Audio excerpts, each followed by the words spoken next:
여러분 안녕하십니까. 긴급진단 4탄으로 돌아왔습니다. 이제는 해군 얘기를 할 때가 됐죠. 네, 오늘은 좀 해군 얘기 좀 해보려고 하는데 지난달이었죠. 4월 13일 날 러시아 흑해함대의 기함 모스크바가 침몰하는 사건이 발생했어요. 샤르레 군사연구소에도 그 내용을 다뤘었죠. 아직까지 격침이냐 사고냐 갑론을박이 있어요. 근데 아무리 봐도 대한미사일에 맞고서 이제 가라앉은 게 맞는 것 같고, 뭐 예의나라가 가라앉은 게 맞는 것 같고, 그래서 지난 영상에서는 우리가 모스크바함이 격침당할 수밖에 없는 이유에 대해서 얘기를 한번 했었어요. 특히 레이더의 성능 부족에 대한 내용이 있었는데, 사실 그때부터 제가 드는 생각이 있었습니다. 과연 우리 함정들은 모스크바함과는 다를까? 그래서요, 오늘은 우리 전투함들의 방공 능력에 대해서 시청자 여러분들과 같이 고민해보는 시간을 갖기로 했습니다.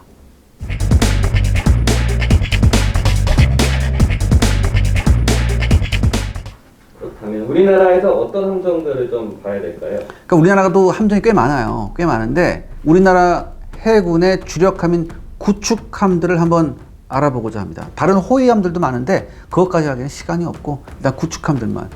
그러니까 우리 해군이 보유한 구축함은요, 세종대왕급, 이순신급, 그리고 광개토대왕급이 있습니다. 세종대왕급 3척, 이순신급 6척, 광개토대왕급 3척 해서 모두 12척의 구축함을 운영하고 있습니다.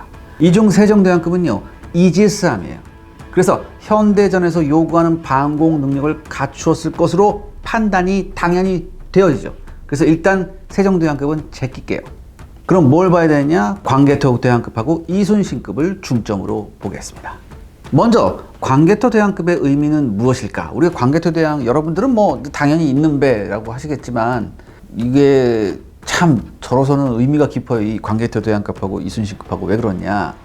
이게 광개토대왕급은요, 최초의 국산 구축함이에요. 독일의 메커급을 많이 참고한 거예요. 메커급은 사실 구축함은 아니고 프리기함인데, 근데 이 1980년대에 유럽에서 유행하던 이게 3,000톤급 대잠 프리깃의 성격을 갖고 있어요. 그래서 이거를 들여와가지고 우리나라에서 이제 한둘레 크게 만든 거예요. 그래서 우리나라에서는 이거를 프리깃, 즉 호위함이 아닌 구축함으로 분류를 해요. 조금 키웠다는 얘기지. 이 함정의 핵심인 전투정보 시스템은요, 영국 듀크급 프리깃에 탑재된 시스템을 사용을 했습니다. 듀크급은요, 1990년대에 취역한 프리깃함이에요. 그래서 광개토대왕급 1번 함이 1998년에 취역했으니까 뭐 그런대로 당시 트렌드라고는 뭐 할 수 있어요. 그리고 이 전투 시스템하고 밀접한 관계가 있는 레이더하고 센서 시스템은요, 시그널사, 현재는 이제 네덜란드 탈레스사인데 이 시그널사의 MW08 3차원 대공 레이더를 썼고요. 그 다음에 장거리 탐지 레이더는 레이시온의 2차원 레이더 AN/SPS-49V5를 썼습니다. 그 다음에 미사일 유도를 하는 이제 이제 화력 통제 레이더가 있어요. 보통 이거 일루미네이터, 우리 때는 또 일루미네이터 이렇게 얘기했는데, 이 일루미네이터는 SPG-53 요거를 사용했습니다. 이들 전투 시스템과 센서들을 통해 이 광개토대왕급 구축함은 수면 60에서 100m 저공으로 침투하는 대함 공격기를 60에서 100km 밖에서 탐지할 수 있습니다. 그래서 대공 표적이 포착되면 SPG-53 일루미네이터가 30km 밖에서부터 목표물을 추적해서 시스페로 미사일을 표적으로 유도하는 시스템이에요. 그런데 광개토대왕급에 무슨 문제가 있나요? 그러니까 문제라기보다는 이게 광개토대왕급이 제가 말씀드렸듯이 취역 시점이 1998년이에요. 진수는 1996년에 했고, 그러니까 함령이 꽤 오래됐죠. 진수부터 시작을 해보면 뭐 한 25년 정도 됐는데 함령이 꽤 오래됐어요. 그래서 당시 기준으로도 사실 광개토대왕급은 동급의 선진국 함정에 비해서 전체적인 시스템의 자동화가 부족했었어요. 특히 장착되어 있는 시스프레오 대공 미사일이 사정거리가 굉장히 짧아요. 그래서 제한적인 대공 전투만이 가능합니다. 그 다음에 선체의 스텔스 능력도 부족한 편이었죠. 그래도 이 광개토대왕급은요, 취역 당시의 사정을 생각했을 때 무난한 선택이었어요. 왜냐? 당시에는 만재 배수량이 4,000톤에 가까운 대양 항해가 무리 없이 가능하고, 그 다음에 대공전 시스템까지 갖춘 구축함, 사실 프리깃인데 이 구축함을 갖는다는 자체만으로도 엄청난 의미가 있었어요. 더욱이 광개토대왕급 이전에는 우리가 갖고 있던 게 뭐예요? 울산급이에요. 이게 만재 배수량이 2,200톤이라고. 그러니까 거의 뭐 2배 되는 걸, 배수량 2배 되는 걸 우리가 갖게 됐잖아. 그러니까 울산급의 개념을 훨씬 뛰어넘는 4,000톤급의 전투함을 비교적 짧은 시간에는 우리가 개발하고 건조했다는 점은요, 굉장히 놀라운 일이에요. 유례가 없어요. 그리고 이 광개토 대왕급을 바탕으로 해서 KD2, 그 다음에 KDX3 사업을 수행할 수 있게 되었다는 점이 역시 높이 살만합니다. 또 이 광개토 대왕급은요, 여기서 끝나는 게 아니라 나름대로 전투정보 시스템을 업그레이드 했어요. 왜냐하면 전투정보 시스템 이게 컴퓨터가 종종 다운이 됐대요. 이게 다운이 돼가지고 이 전투 시스템을 국내 기술로 업그레이드 했어요. 그래서 표적 정보 처리 능력이 아주 대폭으로 향상되었고, 여기에 링크 16도, 우리 지난번 이제 공군 했을 때 우리가 다뤘던 링크 16도 탑재해서 네트워크전 능력도 향상됐습니다. 여기에 신형 대잠 시스템도 갖춰져서 전체적으로 상당한 업그레이드가 되었어요.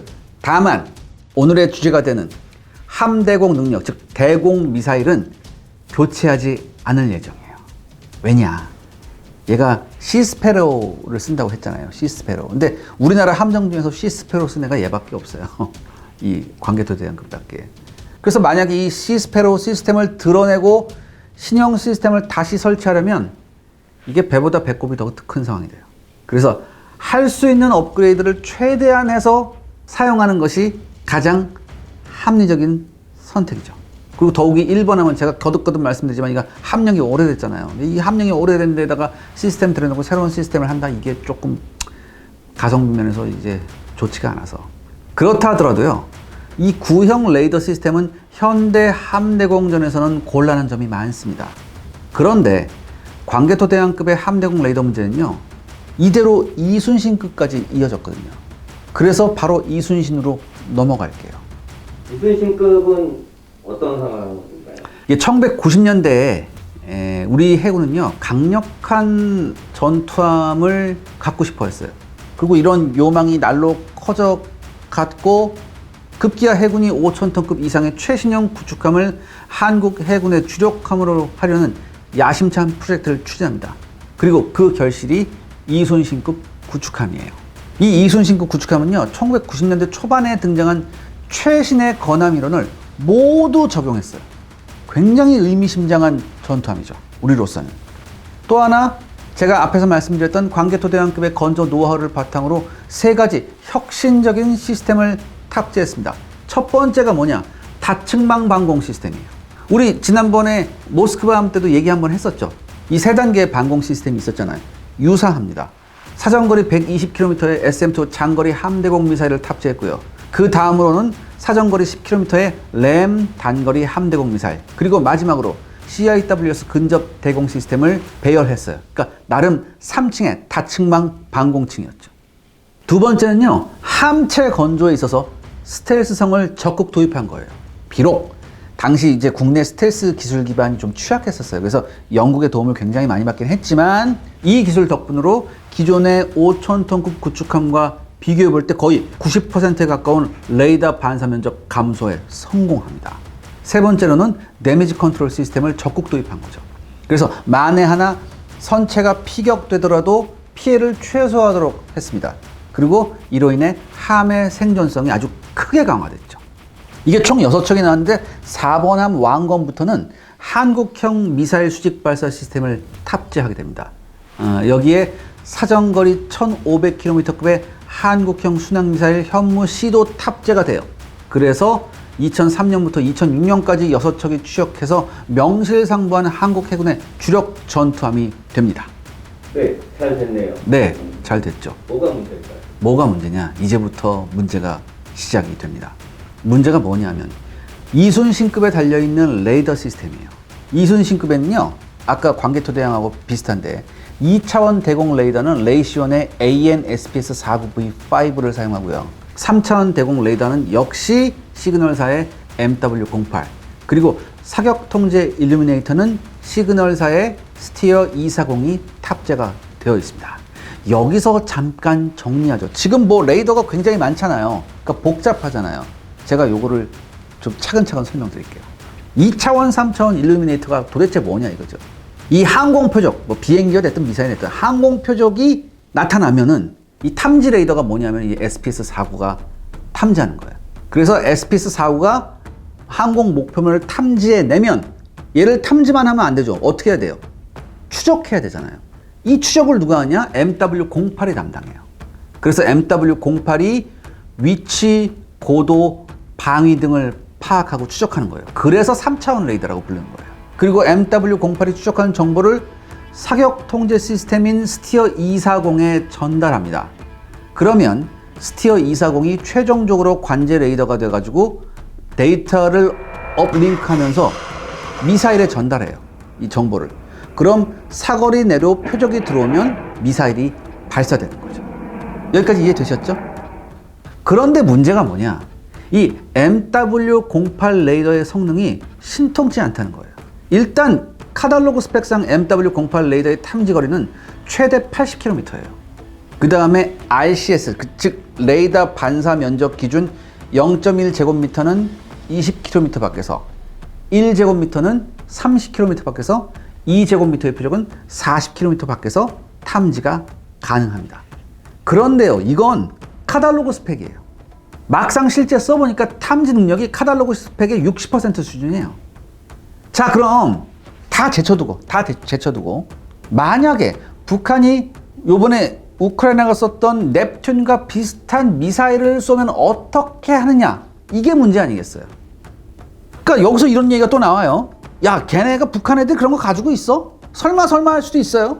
근데 북한은요, 이미 2015년부터 넵튠의 원조가 되는 러시아제 KH-35 대한미사일을 카피해서 개량까지 해서 사용 중에 있습니다. 그게 바로 금성3 미사일이에요.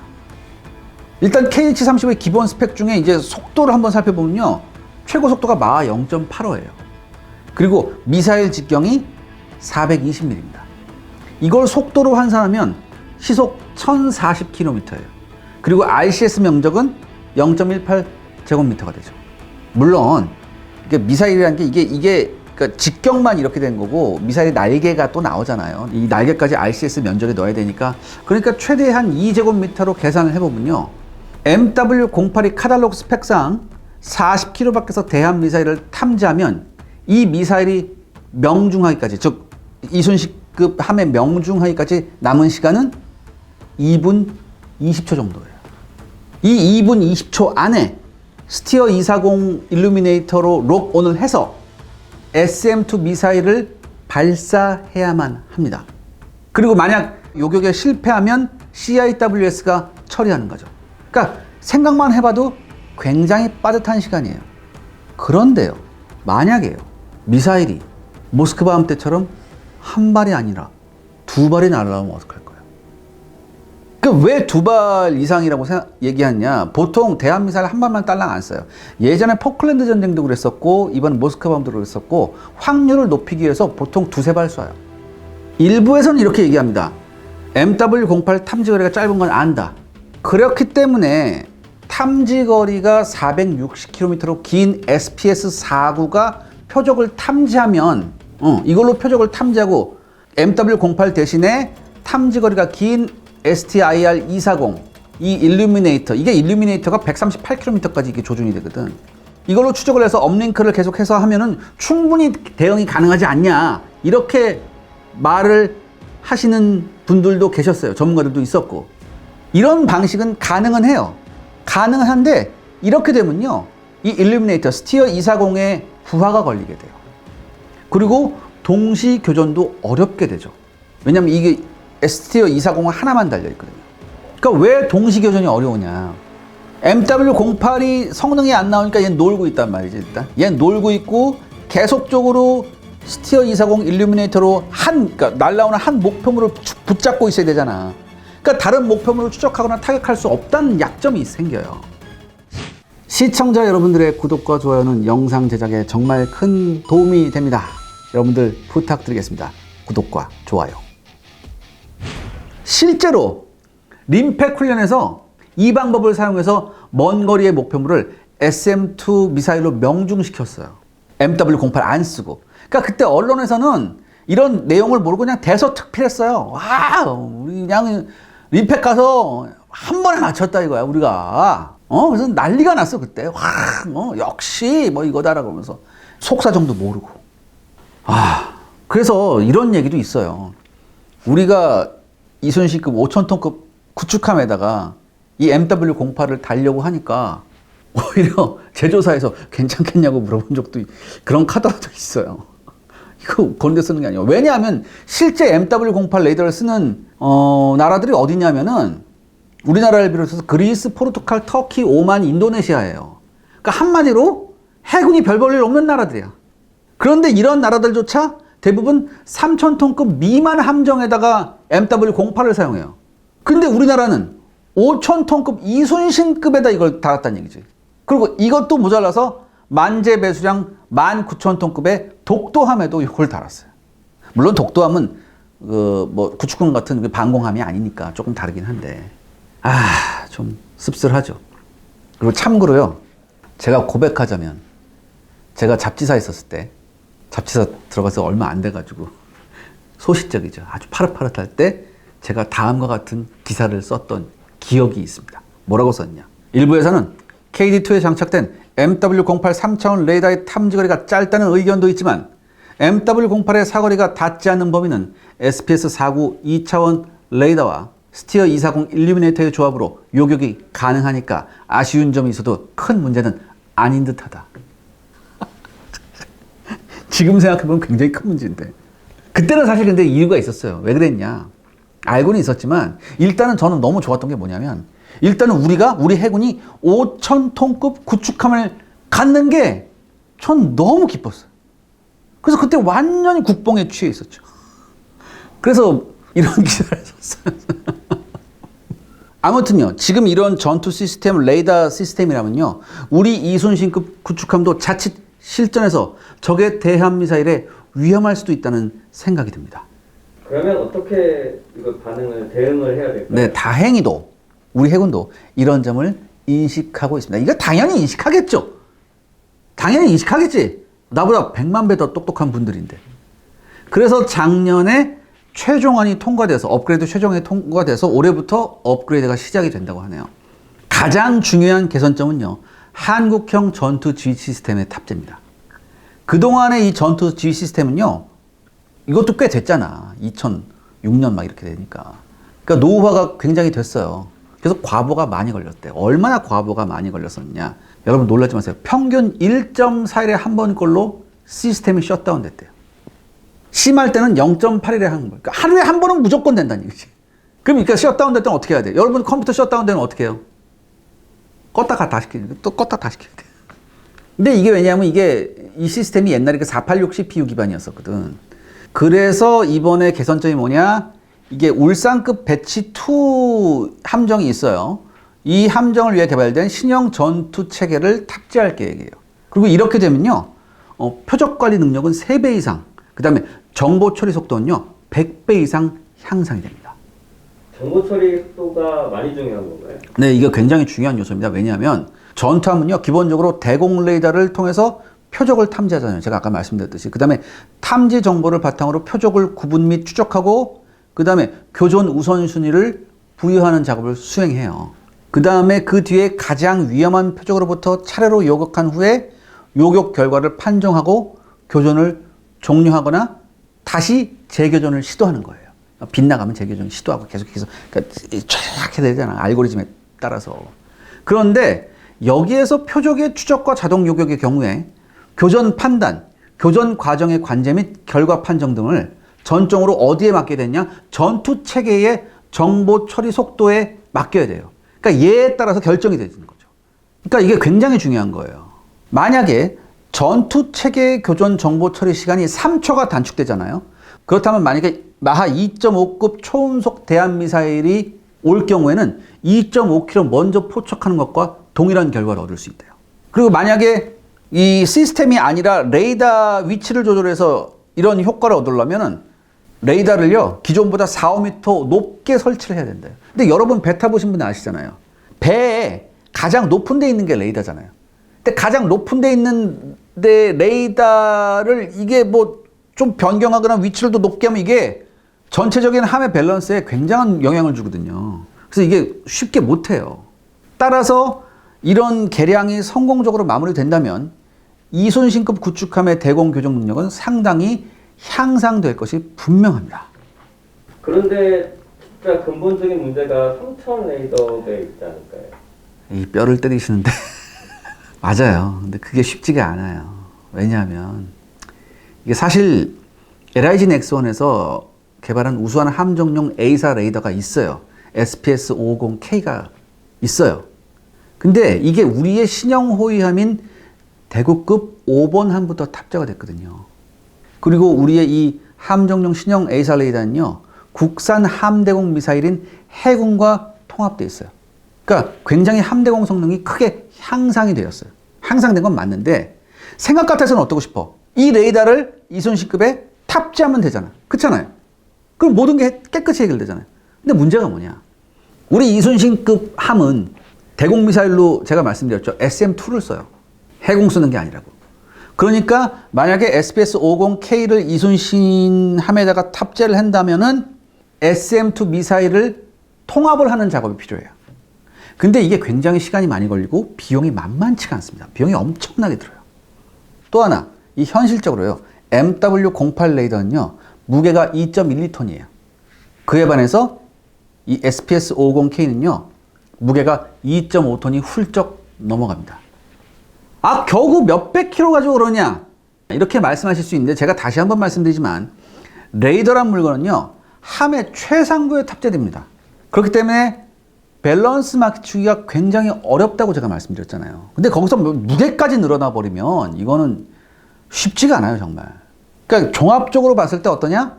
이렇게 했다가는 배보다 배꼽이 더 클 수도 있다는 얘기가 나와요.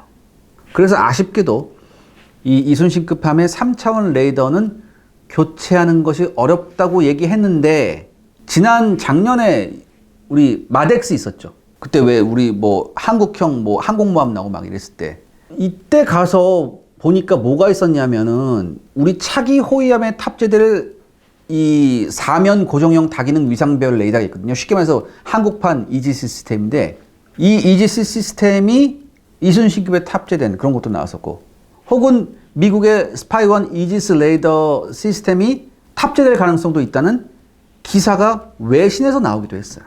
그러니까 비용을 감수하고라도 이순신급에 이런 우리나라가 됐든 미국이 됐든 이지스 시스템이 탑재될 가능성이 있다는 거죠.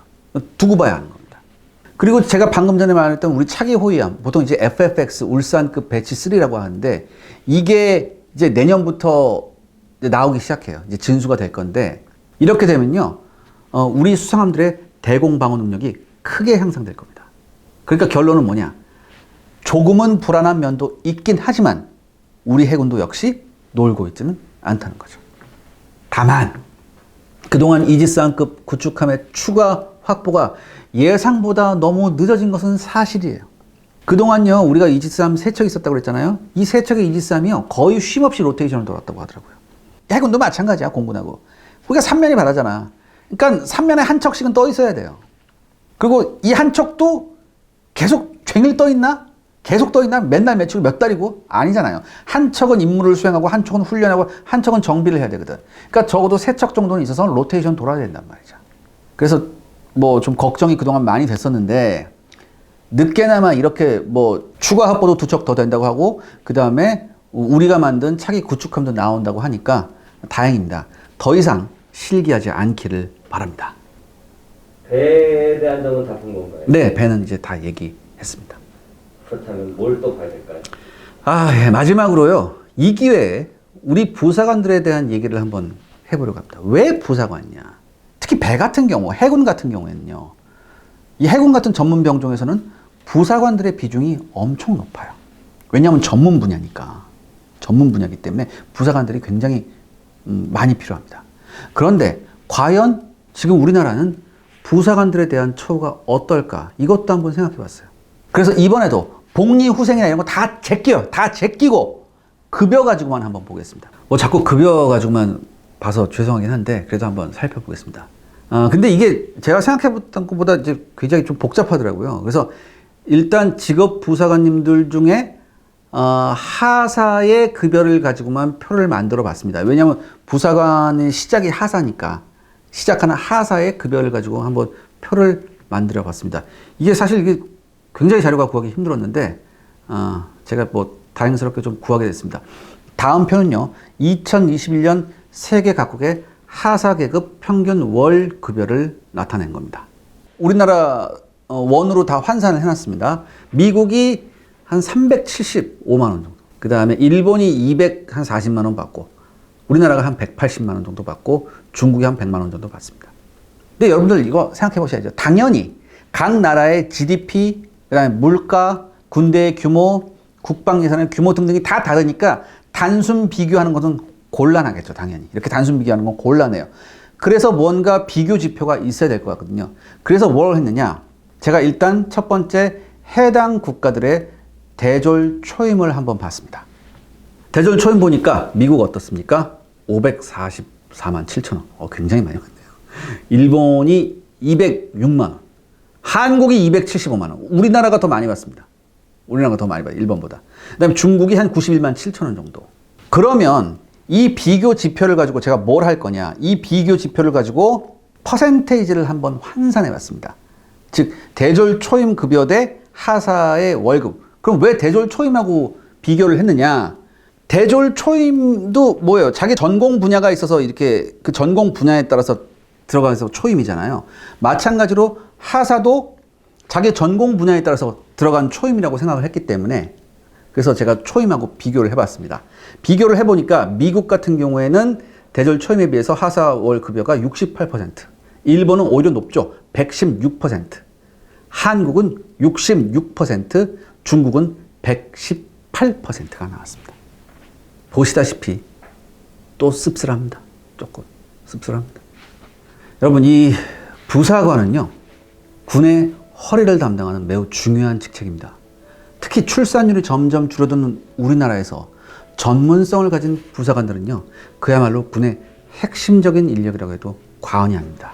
이들에 대한 처우 개선 역시 개선돼야지 우리는 평균 이상의 전투력을 유지할 수 있을 겁니다. 뭐 전문병과 얘기해서 좀 그런데 잠수함에 타셨던 부사관 출신 분 얘기를 들어봤는데 정말 눈물 없이 들을 수 없는 정말 열악한 처지더라고요. 그분 전역하신 지가 얼마 안 됐는데 여러분 2021년 우리 국방 예산은요 약 53조 원입니다. 세계 7위의 규모입니다. 분단 국가이기 때문에 어쩔 수 없이 막대한 비용을 국방비로 부담해야 합니다.